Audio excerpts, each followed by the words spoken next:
Okay. Well, I'm glad, Nan, that you brought up the issue of markets and capital, because my work is a lot about class, and where's the class in gay communities and gay culture, and San Francisco as well as elsewhere. And that certainly comes in as very relevant in terms of what's happened in San Francisco over the last many decades, and the insane increase in housing prices and all of that. My work is partly with homeless queer youth and young people, and their situation doesn't look so good. And so when I hear people speak about, you know, the queer community or our queer community, I'm kind of like, who's the queer community? Who's included in that name that we use, and how does that change over time?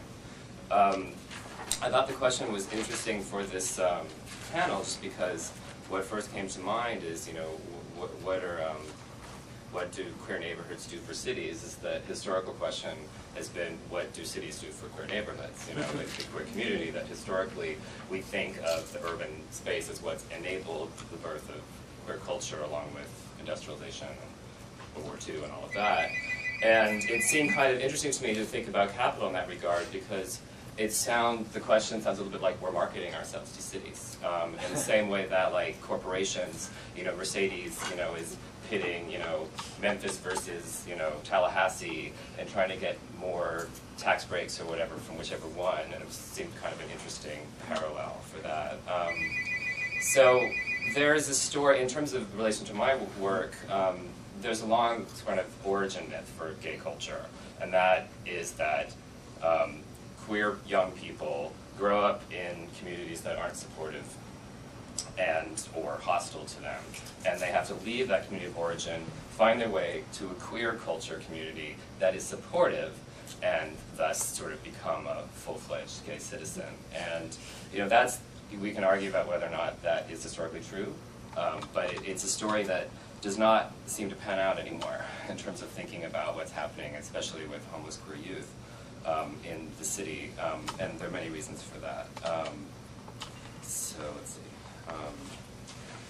And actually, in terms of how this changed, I was thinking about, I think it was 1992, was that the, what was the March on Washington? Was that? 93. I just remember, like, I wasn't there, but on TV, I remember seeing somebody say dramatically on the thing that, you know, America, we're coming home, you know, like that was sort of the idea of what would happen the next decade.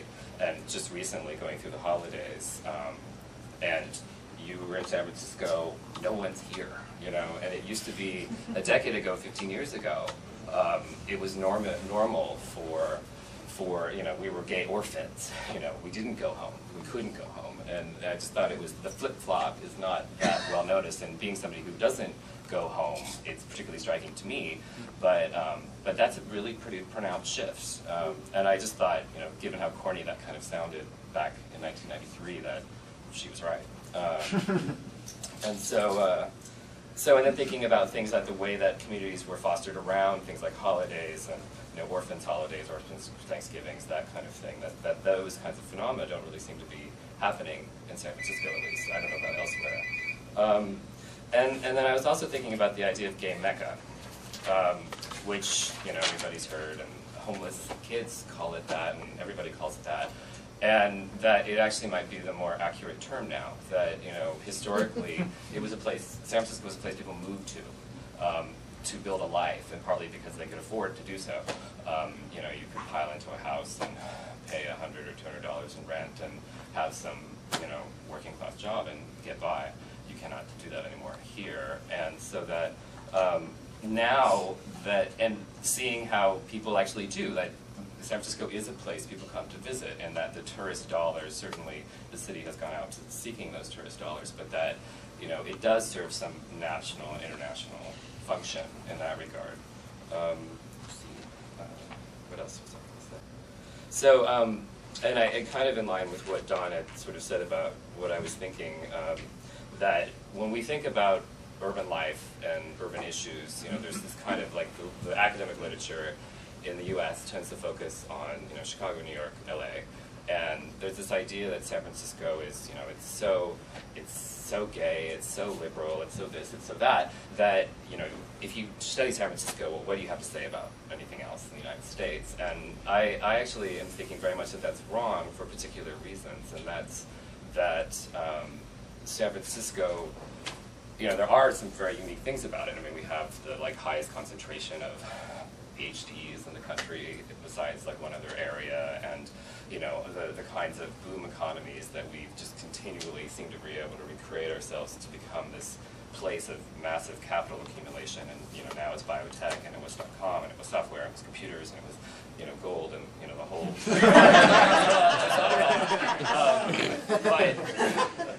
But that this is actually somewhat the model for globalization, is the idea that capital becomes flexible and can accumulate. And San Francisco, to me, seems this kind of interesting contradiction that I think we could have an interesting conversation about, because during the election recently, a couple weeks ago, I was watching, was it Wolfgang, the CNN guy, yeah, and somebody else who was coming to him was talking about, they're like, well, Nancy Pelosi, she's going to win, maybe, and what does that mean? And this guy said, well, she's from San Francisco. We all know what that means. I won't say anymore. And it was like, I was thinking, what he's saying is, we know she's either it's a gay place or it's a liberal place.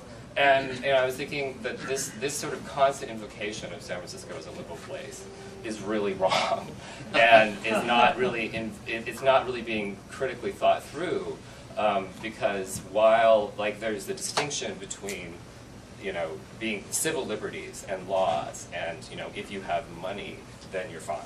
Okay, we won't bother you as long as you're middle class or higher, upper middle class. But there's a different issue in terms of liberal being about social welfare and types of services, and that San Francisco, in a lot of ways, is the kind of pinnacle of in my opinion, what we call neoliberal, sort of neoliberal shift in governance, which, i.e. end of the welfare state, moving into this tough love kind of pull yourself up by your bootstraps kind of system.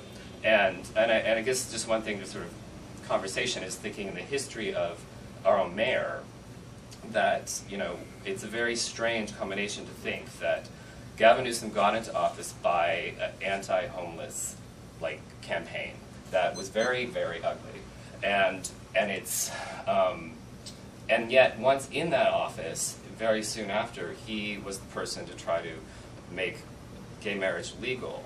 And what does it mean that the same person did both of those things? And what we mean by liberal in those two instances is very different. And then to add sort of another layer in terms of what gay culture is doing for cities is, Steve started with the idea of gays moved into Castro and started fixing up houses, the age-old gentrification.